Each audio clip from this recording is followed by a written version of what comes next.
Caleb Williams at 1 to the Chicago Bears. Um, this has been what's talked about since the season ended, and even before that. Um, People have known that this is a pick. You get some contrarians closer to draft season saying, "Oh no, but what about Jaden Daniels going number 1? I think he's actually a better quarterback." No, like come on, it's Caleb Williams. We've talked about Caleb Williams before, Simon, but how do you see him fitting with the Bears?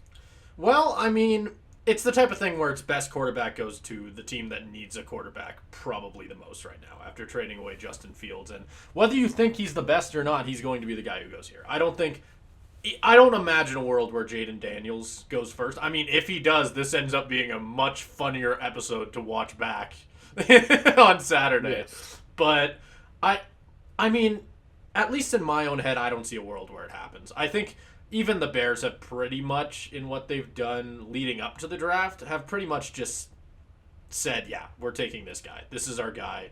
We've made it Yeah. clear to him. We've made it clear to pretty much the whole world at this point that Caleb Williams is going to be a Chicago Bear, whether he likes it or not at this point. And I mean, from what we've seen, from what he said going into the draft season about whether basically if he was going to get drafted by a team he didn't want to play for, he would just not go. He was saying something along the lines of that. He'd just stay in college. Clearly, if things have gotten this far, he wants to go to Chicago.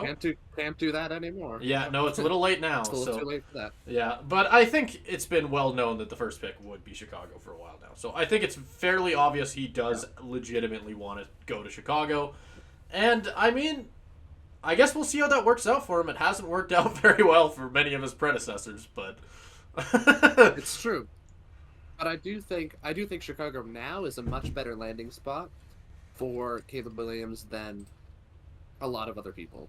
You look at the not like these guys were much better quarterbacks, but you look at guys like Justin Fields, for example. It's drafted highly, but had literally nothing around him. You look at yeah, the offense the Bears have built for Caleb Williams. Um, Justin Fields, he had DJ Moore, but only in his last year. He didn't have a terrible offensive line, which hasn't gotten that much better. But you get Keenan Allen in there. You also have not the number 7, the number 9 pick, which we'll get to later, but will probably be used to draft either a receiver or an offensive lineman. Um, and that helps Caleb Williams out even more if you get a guy like likely Roma Dunze is the one that's been linked to them at 9. Then that's an insanely good receiver core. Um, and for a guy like Caleb Williams, who's been more is more talented than any quarterback the Bears have probably ever had in their yes, franchise history, if he lives up to what he did in college. Obviously, that's a question mark for every player. No player is a perfect prospect. Um, but Caleb Williams is, there's a reason he's been talked about as a generational kind of guy. He shows the kind of talent that you see from guys like Patrick Mahomes. And there's some worries about him not being able to. There's some worries about the fact that his last season wasn't as good as the season before, but that's mostly to do with the team around him. At USC being very bad. Um, there's some worries about him not being able to play as much in structure as just kind of like freelancing around. Um, but The- again, that was kind of done out of necessity, considering how bad the team around him was. yeah. And there's been Lots of minor conversations as concerns. well about his personality. That has been one that people have brought up Yeah, recently. And I mean, especially going into draft when the off season has come and pretty much every tweet that he put out or everything he says is getting monitored under like a I mean, it's just the type of thing, microscope. yeah, microscope, whatever. It's just the type of thing where, I mean, at least to me, you got to take a bit of it with a grain of salt. He seems like a very confident guy, and I don't Yeah, really see how that's that much of a bad thing, especially considering you're going into a league where you are expected to have. I mean, the expectation has to be rookie of the year immediately. I think, yeah, sure, yeah. if he's a little bit, if he shows promise, but he clearly just isn't there yet, you have to sit there and go, okay, that's fine. But I think that has to be the expectation. You have to expect him to come out and just immediately succeed with the weapons around him. And I mean, I guess we'll see if it happens. It's the type of thing where there's a lot of rookie quarterbacks who come into the league and we think they're sure things and then they're really not, including Bryce Young last year. Like it's just Yeah. it's clearly just a sign that I mean it's a coin flip at the end of the day, but we'll see what happens. Yeah, but I mean, Bryce Young was never the same level of Oh sure. prospect Yeah. that that Caleb Williams was. I mean, there's been conversations. I mean, I've watched a lot of drafts, podcasts, and content over the last couple months, and there's been some people who watch a lot more college film than I do, who have put Caleb Williams and Drake May and Jaden Daniels all above what Bryce Young was last year. Not all number one picks are created equal. Yeah. People have talked about Caleb Williams more in line with the Trevor Lawrence or the Andrew Lucks of the world. That's kind of the bar that we're looking at for him.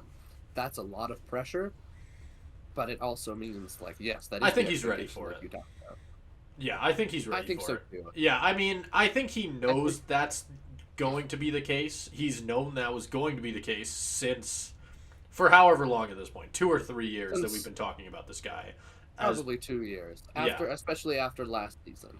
Yeah, I mean this. Yeah. It's been pretty well known that he was going to go first overall. He's being named with people like Trevor Lawrence, like Andrew Luck. I think, for the most part, it doesn't feel. If I were him, I think he knows what he's getting into. Is kind of what I'm trying to say. Yeah, and like you said, I mean, we've talked about the whole personality concerns thing on like other episodes of the podcast, and like it's like I don't even want to give them time of day because Yeah, they're complete and utter garbage. I mean, Um, it's. I don't agree with everything he says. I will say that there are a few things that I'll read and go, it kind of gives me a bit of a red flag, but I don't know. He what kind of stuff? Is I giving you don't red even flag? remember. I don't even remember anymore. This would have been months ago. But like it's just I don't know.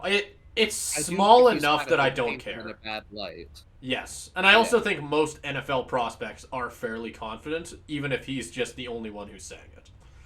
Like I think it's just the difference of maybe it's the fact that I don't like how much he puts out there. Maybe it's that because I'm not a huge fan of that in although maybe I don't know. Maybe I'm talking on my ass. Who knows? Don't listen to me. I'm a I don't know. I mean, I think the two things that I heard were he doesn't want to play, like he'll choose to go back to college, which we talked about. Yeah. And that obviously didn't happen. And then there was the part about the rumor about him wanting a stake in ownership in the team that he gets drafted to. But I think that was just a rumor because we haven't heard literally anything that's true. other than the rumor when it came. Like I think all of it is just smoke and mirrors. It's people want to knock down a guy because he like the stuff I see is always like he paints his nails and he cried after he lost to Washington. That's the stuff that I don't care about. Yeah, that's like like who cares? That's literally a non-issue, if not a positive, especially in the case of like crying after a loss. You want guys like that who care about team success versus guys who like one of the reasons we see top talents flame out in the NFL is because they don't care and they don't go to meetings. Like look at Johnny Manziel, right? Yeah. Like, guy has all the talent in the world, but he couldn't care about football and he's going to go out and party instead. Well, right? now Like, he's I'd apparently rather have making guy a like golf Caleb Williams who career. cares. I don't know if you heard about that. I think I saw that like a didn't week hear or about two. that. He's trying to. He has. It was a headline. He pretty much came out and said that he wants to make the PGA by like. What was the date? He set like 2032 or something like that. He's giving himself a lot of time, but all the comments were like, "Same, bro."